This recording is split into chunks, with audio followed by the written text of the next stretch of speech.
Assalamualaikum warahmatullahi wabarakatuh. Alhamdulillahi rabbil alamin. Wassalatu wassalamu ala rasulillah Muhammadin abdillah. Asyhadu an la ilaha illallah wahdahu la syarikalah wa asyhadu anna Muhammadan abduhu wa rasuluh wa ba'd. Alhamdulillah, kita kembali dipertemukan oleh Allah melalui channel yang sederhana ini untuk kita jadikan sebagai wadah saling tazkir. Mudah-mudahan saling ingat mengingatkan ini membawa manfaat kepada kita semua. Sebab perintah untuk tazkir diperintahkan oleh Allah Subhanahu wa taala, fazakir wa inna dzikra tanfa'ul mu'minin. Berilah peringatan, karena sesungguhnya peringatan itu bermanfaat buat orang-orang mukmin. Salam dan taslim kepada Nabiullah Muhammad sallallahu alaihi wasallam, Nabi yang senantiasa kita jadikan sebagai qudwah di dalam kehidupan kita.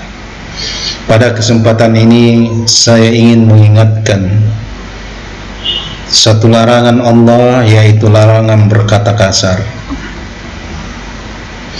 Berkata-kata bagi kita adalah salah satu cara untuk berkomunikasi kepada orang lain agar mereka dapat memahami apa yang menjadi keinginan atau maksud kita.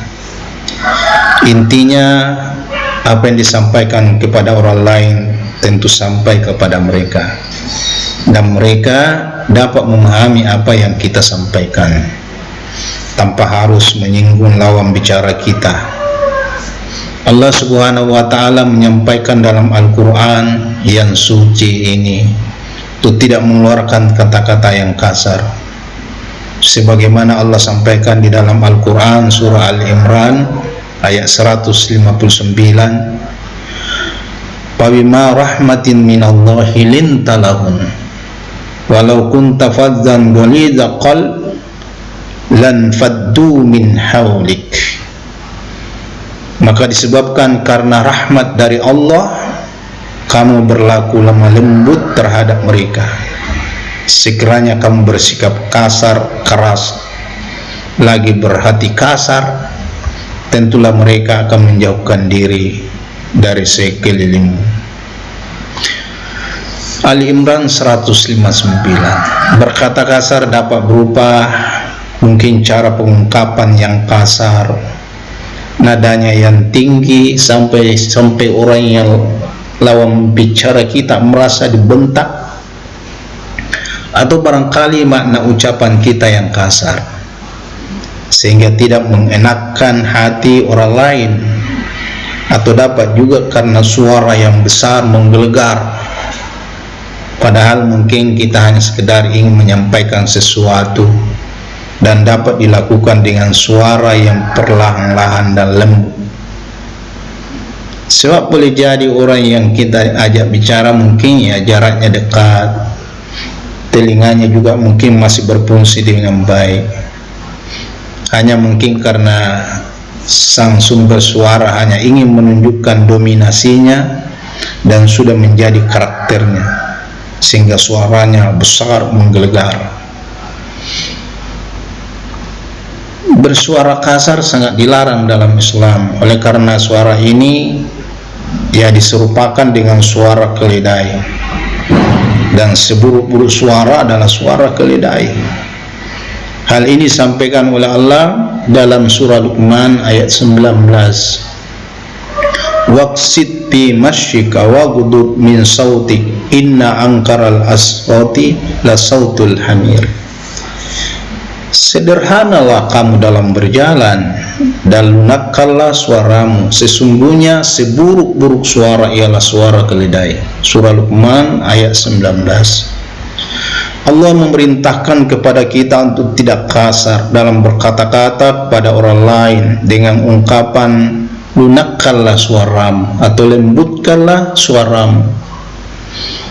Tentu ini tidak berlaku bagi perempuannya yang menyampaikan suara perkataan pada lawan jenisnya yang bukan suami atau mahramnya, dengan sengaja melembutkan suaranya untuk menarik perhatian lawan jenisnya, sehingga dapat menimbulkan syahwat bagi seorang laki-laki yang bukan suami atau mahramnya.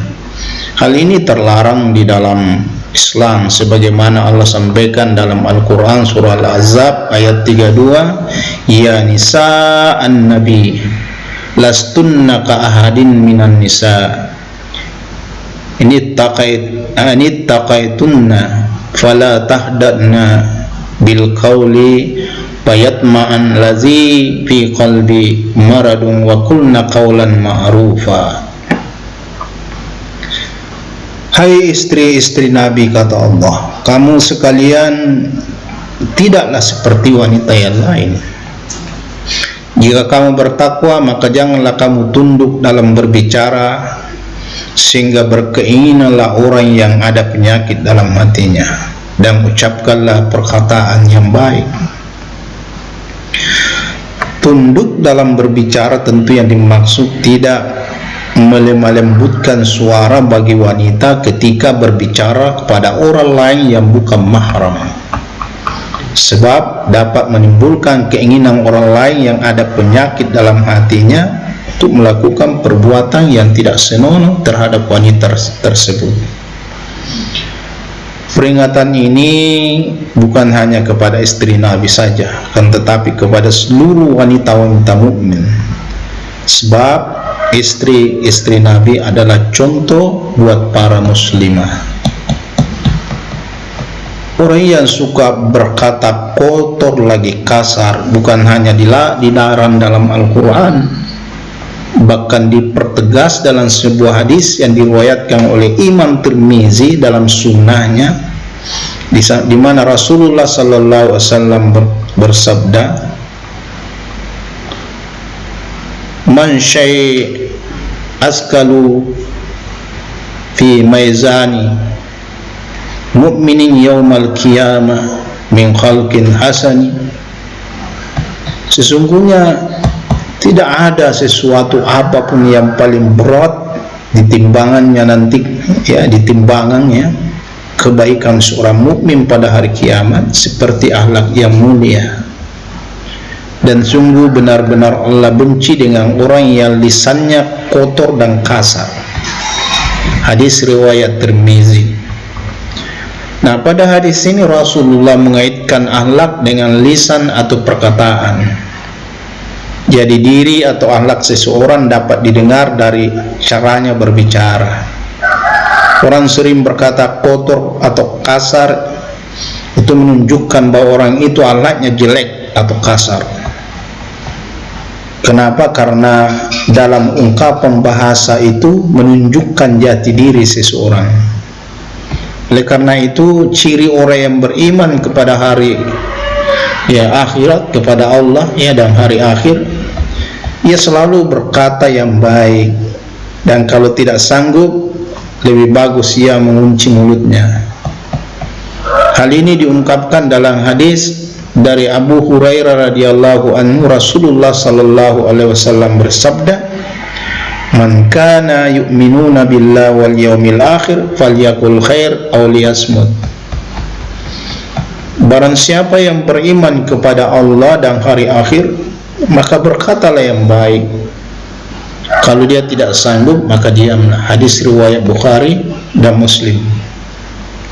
Nah, berdasarkan hadis ini, maka orang-orang yang suka berkata kasar atau berkata tidak baik itu menjadi ciri orang-orang yang tidak beriman kepada Allah dan hari akhir. Seorang muslim yang baik tidak akan berkata keji, kotor, melaknat, mencela dan hal-hal buruk lainnya. Muslim yang sejati akan berbicara sopan, santun, tidak menyakiti orang lain, dan selalu baik dalam berbicara atau berkomentar. Oleh karena itu, usahakanlah jauhi perkataan kasar atau perkataan kotor. Hindari kebiasaan suka menyindir orang lain, suka menjatuhkan orang lain, suka mengejek orang lain, bahkan sampai memfitnah orang lain. Semoga kita semua menjadi pribadi muslim yang lemah lembut, yang istiqomah, sehingga kelak di akhirat kita memiliki timbangan akhlak yang berat. Amin ya rabbal alamin. Saudaraku kaum muslimin dan muslimat, saya kira cukup apa yang saya sampaikan sebagai tazkir kita pada hari ini. Mudah-mudahan bermanfaat. Jika ada kesalahan, datangnya dari saya pribadi, dan jika ada kebenaran, datangnya dari Allah Subhanahu wa ta'ala. Saya akhiri dengan ucapan nasrun minallah fathul qarib wa basyiril mu'minin. Wassalamualaikum warahmatullahi wabarakatuh.